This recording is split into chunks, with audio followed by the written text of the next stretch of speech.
ఈ కార్యక్రమంలోని ప్రతి అంశం విషయ పరిజ్ఞానం కోసమే, ఎవరిని ఉద్దేశించినవి కావు. ఇందులో సుమన్ టీవీ ప్రేక్షకులకి నమస్తే. ఈరోజు నా ముందు ఒక సీనియర్ మోస్ట్ డాక్టర్ ఉన్నారు అండ్ ఇండియన్ మెడికల్ కౌన్సిల్ మాజీ సభ్యులు. ఆయనే సిఎల్ వెంకటరావు గారు. సో ఆయనతో ఈరోజు ఒక సీరియస్ ప్రాబ్లం గురించి నేను డిస్కస్ చేయబోతున్నా. సార్ నమస్తే. నమస్తే సార్, యాక్చువల్గా పోస్ట్ కోవిడ్ తర్వాత చాలా మందికి మనము కామన్గా వింటున్న ప్రాబ్లం హార్ట్ అటాక్స్. అసలు ఇవి మినిమం ఒక ముందు సిగ్నల్గా ఏమీ లేకుండా సడన్గా వచ్చిపోతున్నారు. అసలు ఎటువంటి చెడు అలవాట్లు లేని హీరోలు, సెలబ్రిటీస్ని కూడా మనం చూస్తున్నాం. ఉండి ఇట్లా వర్కౌట్ చేస్తూ పడిపోతున్నారు. అసలు ఏం జరుగుతుందో అర్థం కావట్లేదు, భయం వేస్తుంది ఇలాంటి పరిస్థితులు చూసినప్పుడు. మీరేమంటారు వీటిపైన? కొంతమంది ఒక అపోహలో ఉన్నారు. నేను రోజు వ్యాయామం చేస్తా, 5 కిలోమీటర్లు నడుస్తా, గంట సేపు జిమ్కి వెళ్తా, నాకు ఎటువంటి అలవాటు లేవు, నేను సిగరెట్ తాగను, మద్యం సేవించను, నాకెందుకు హార్ట్ అటాక్ వస్తుంది, నాకు రాదు అని భావిస్తుంటారు. ఇవన్నీ మంచి అలవాట్లు ఉన్నా, వ్యాయామం చేసినా, ఆ మహానుభావుడు కర్ణాటకలో బెంగళూరులో పునీత్ రాజ్కుమార్ 46 సంవత్సరాల వయసు, రోజు వ్యాయామం చేస్తాడు, బరువు ఎక్కువ లేడు, చెడు అలవాట్లు లేవు. మరి ఆయన మరణించాడు. ఎంత ప్రయత్నించినా మనం కాపాడుకోలేకపోయాం. అట్లాగే మేకపాటి గౌతమ్ రెడ్డి, ఆంధ్రప్రదేశ్ పరిశ్రమల శాఖ మంత్రి, 53 ఏళ్ళు, ఆయన రోజు జిమ్ చేస్తాడు. ఇంకోటి ఏంటంటే మేకపాటి ఇంట్లో ఉన్నప్పుడు జిమ్ చేయటం కాదు, ఏ ఊరు వెళ్ళినా కూడా పొద్దున్నే ఆయన జిమ్ ఏర్పాట్లు ఉంటాయి. ఆయన ఎన్ని క్యాంపు కార్యాలయాలు ఉంటే అన్ని చోట్ల జిమ్ములు పెట్టుకున్నాడు. ఆ విధంగా వ్యాయామం చేస్తున్నాడు, చెడు అలవాట్లు లేవు, ఆరోగ్యంపై మంచి అవగాహన ఉన్నది. ఆయన మరణించాడు. హాస్పిటల్కి వెళ్ళినా కూడా ప్రయోజనం లేకుండా పోయింది. ఈ కోవిడ్ వచ్చిన తర్వాత ముఖ్యంగా రెండో వేవ్ 2021లో వచ్చిన కోవిడ్ వేవ్, రెండో వేవ్ తర్వాత అది వచ్చిన తర్వాత రక్తము చిక్కబడిపోయి కోవిడ్ వచ్చి తగ్గిన వారికి ఆక్సిజన్ పడినా ఆక్సిజన్ పడకపోయినా కూడా వాళ్ళలో ఈ హార్ట్ అటాక్ అధికంగా వస్తుంది. ఈ మధ్యకాలంలో పెళ్లి కాని పిల్లలకు కూడా హార్ట్ అటాక్. అసలు ఎన్నో కేసెస్ సార్, పెళ్లి మండపంలో హార్ట్ అటాక్ వచ్చి పెళ్లి మండపంలో వచ్చింది. పెళ్లి మండపంలో అక్షంతలేస్తూ, ఆ సమయంలో అక్షంతలేస్తున్న సమయంలో హార్ట్ అటాక్ వచ్చి కూలిపోవటం. తర్వాత మనం ఆటలాడేటప్పుడు, షటిల్ ఆడేటప్పుడు, వాలీబాల్ ఆడేటప్పుడు, ఆట ఆడుతుండగానే కూలిపోవటం, ఇవన్నీ భయాన్ని కలిగిస్తాం. సార్ ఇక్కడ ఒక డౌట్ సార్ నాకు, మన దగ్గర ఇండియాలో ముఖ్యంగా ఇలాంటి సందర్భాల్లో హార్ట్ అటాక్ వచ్చిపోయినప్పుడు చాలామంది మాట్లాడుకునే మాట ఏంటంటే, పాపం ఆయనకి ఎక్కువ సంతోషం అయిపోయింది, అందుకోసమే ఆ సంతోషంలో హార్ట్ అటాక్ వచ్చేసింది. లేదా ఆయన ఎక్కువ స్ట్రెస్ అయిపోయిండు, ఆయనకి నిద్ర లేదు, దానివల్ల హార్ట్ అటాక్ వచ్చింది. కొంతమంది బాగా ఆడుతుంటే, ఇట్లా మీరు అన్నట్టుగా షటిల్ ఆడుతుంటే, క్రికెట్ ఆడుతుంటే, ఇంకోటి ఆడుతుంటే, లేకపోతే జిమ్ చేస్తుంటే, ఇలాంటి సమయంలో కొంచెం ఎక్కువగా ఆయాసం వచ్చేసింది, దానివల్ల హార్ట్ అటాక్ వచ్చింది అని ఇట్లా మాట్లాడుకుంటూ ఉంటారు. Are these the real reasons for the heart attack? ఆనందం ఎక్కువైతే మాత్రం, సంతోషం ఎక్కువైతే హార్ట్ అటాక్ రాదు. ఓకే. కాకపోతే మానసిక ఒత్తిడి, కుంగుబాటు, టెన్షను, డిప్రెషను, కోవిడ్ వచ్చినప్పుడు అప్పుల బాధలు, అప్పుల పాలైపోయారు, వచ్చే ఆదాయం తక్కువ, ఖర్చులు ఎక్కువ, లేదా భార్యాభర్తల మధ్య ఘర్షణ, లేదు పిల్లల చదువు విషయంలో వాళ్ళు ఏదో ఎంబీబీఎస్ డాక్టర్ అవ్వాలి, లేకపోతే ఐఐటీలో ఇంజనీర్ కావాలని ఆశలు పెట్టుకోవటం, ఆశలు నిరాశ, ర్యాంకులు రాకపోవటం, ఏం చేయాలో తోచదు, గవర్నమెంట్ సీట్ రాదు, ప్రైవేట్ కాలేజీల్లో సీట్లు కొనాలంటే ఆర్థిక పరిస్థితి సహకరించదు. ఇలాంటి మానసిక ఒత్తిడి వల్ల హార్ట్ అటాక్ రావటం అనేది సహజం. అయితే ఇది మధ్య వయసు చిన్నవాళ్ళకు కూడా వస్తుంది కనుక ఎలా తొలి దశలో గుర్తించాలంటే ప్రాథమికంగా 3 పరీక్షలు ఉన్నాయి. ఈ 3 పరీక్షలు కూడా బేసిక్ గా అదే జరిగింది కదా సార్. లాస్ట్ మినిట్ లో ఫుల్ 90% బ్లాక్స్ అని చెప్పి పడిపోయారు ఆయన. సో ఇట్లా కాకుండా కొంచెం ముందుగానే తెలుసుకోవడం అనేది చాలా ఇంపార్టెంట్. ప్రతి ఒక్కరు సంవత్సరానికి 3 పరీక్షలు గుండె గురించి. మొదటిది ఈసీజీ పరీక్ష, రెండవది గుండెకు స్కానింగ్, దాన్ని 2D ఎకో పరీక్ష అంటారు. మూడవది ఒక బెల్ట్ మీద నడిపించి తర్వాత పరిగెత్తిస్తారు, దాన్ని ట్రెడ్మిల్ టెస్ట్ అని, టీఎంటీ అని పరీక్ష చేస్తారు. ఈ 3 పరీక్షలు చేయించుకుని ఏమైనా అనుమానం ఉంటే 2D ఎకోలోను, ట్రెడ్మిల్లో, ఈ ట్రెడ్మిల్ టెస్ట్ పాజిటివ్ వచ్చినాక వెంటనే ఏమాత్రం వెనుకంజ వేయకుండా కరోనరీ యాంజియోగ్రామ్ అని ఇంతకుముందు తొడలో పెట్టి పైపులు పెట్టి చేసేవారు, ఇప్పుడు అవసరంలా చేతి నుంచి చేస్తున్నారు. చేతి తర్వాత చేసినాక నార్మల్ అంటే ఏమి లేదంటే 2 గంటలు ఇంటికి వెళ్ళిపోవచ్చు. ఇప్పుడు ఈ యాంజియోగ్రామ్ గురించి ఎవరు భయపడాల్సిన అవసరం లేదు. ఒకవేళ యాంజియోగ్రామ్ చేసేటప్పుడు గుండెకు రక్తము సరఫరా చేస్తున్న నాళాలు మూసుకుపోయినాయి. అక్కడికక్కడ 1, 2, 3 స్టెంట్లు వేసేస్తున్నారు.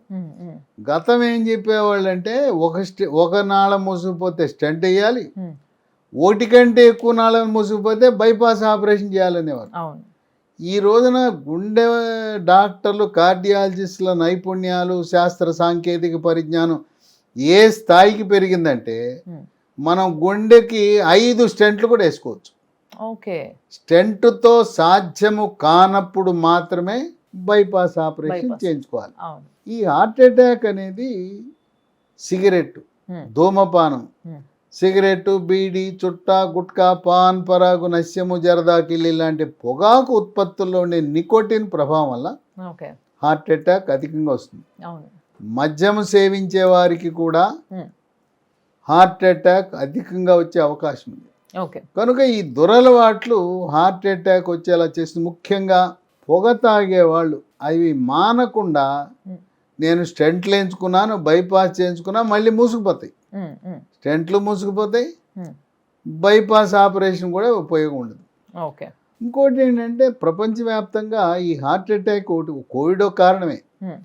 కోవిడ్తో పాటు మనకు తెలవని విషయం ఏంటంటే చాలామంది అసలు టెస్ట్లే చేయించుకోం. రక్తంలో కొలెస్ట్రాల్, ట్రైగ్లిజరైడ్ అని ఉంటాయి. దీంట్లో చెడు cholesterol, bad cholesterol, LDL cholesterol అని ఉంటుంది. అది ఎక్కువగా ఉన్న వారికి హార్ట్ అటాక్ వస్తుంది. అట్లాగే ట్రైగ్లిజరైడ్, కొవ్వు శాతం అధికంగా ఉన్నా కూడా హార్ట్ అటాక్ వస్తుంది. ఇవి పెరగడానికి కారణాలు ఏంటి? మనం టెస్ట్ చేయించేటప్పుడు పరగడుపును ఏమీ తినకుండా చేయించుకోవాలి. లైపిడ్ ప్రొఫైల్ అని చేయించుకోవాలి.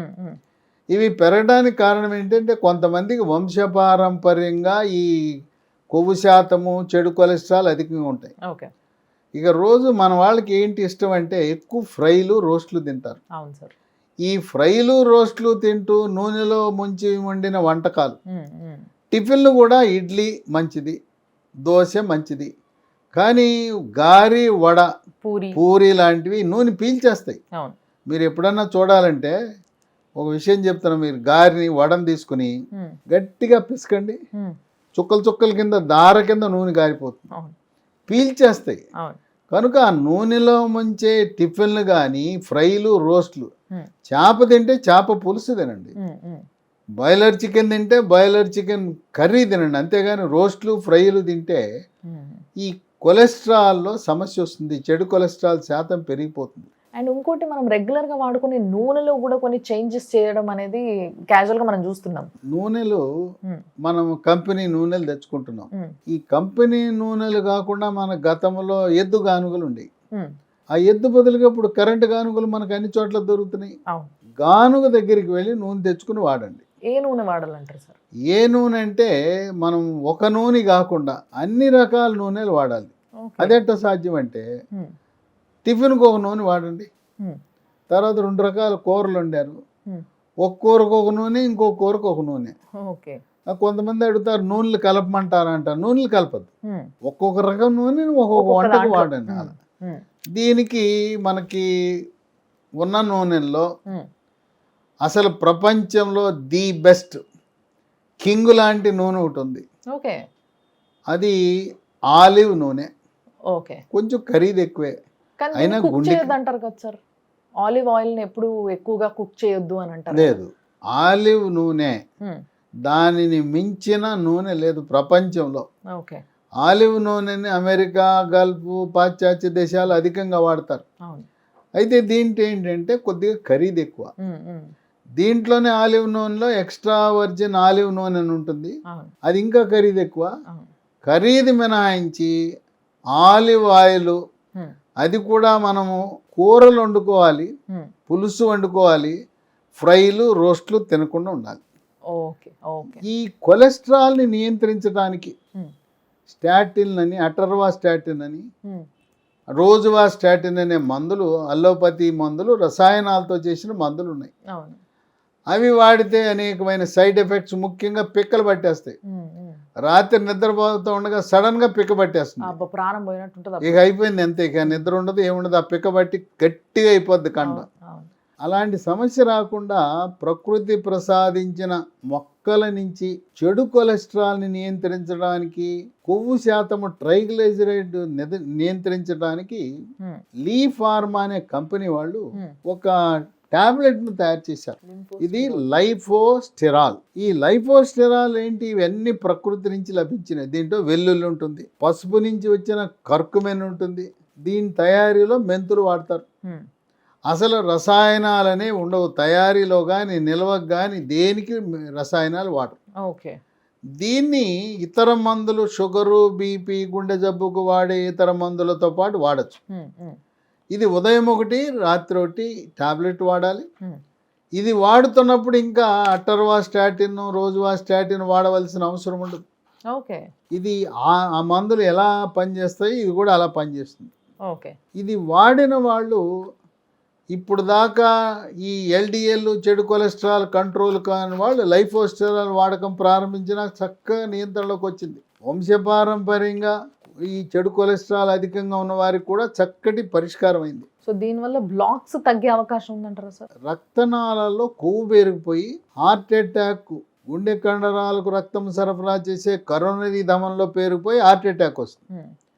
మెదడుకు రక్తం సరఫరా చేసే మెడ ముందు భాగాన ఉండే కెరోటిడ్ ధమనులు, మెడ వెనుక ఉండే వర్టిబ్రల్ ధమనులో పేరుకుపోయి పక్షవాతం వస్తుంది. ఇంకా షుగర్ ఉన్న వాళ్ళకి కాళ్ళకు వెళ్ళే రక్తనాళాల్లో పేరుకుపోయి కాళ్ళు బ్లూ రంగులో మారటం, కాళ్ళు నల్లగా అవటం, కాళ్ళ మీద పొండు ఏర్పడటం, చివరికి షుగర్ ఉండి కాళ్ళలో రక్తనాళాలు మూసిపోవడం వల్ల కాలే తొలగించవలసిన అవసరం వస్తుంది. మోకాలు కింద, మోకాలు పైన కాలు కొట్టేయాల్సిన పరిస్థితి వస్తుంది. కనుక దీన్ని ఉపయోగిస్తే హార్ట్ అటాక్, పక్షవాతము, కాళ్ళకు వెళ్ళే రక్తనాళాల్లో ఉండే ఆ అడ్డంకులను తొలగిస్తుంది.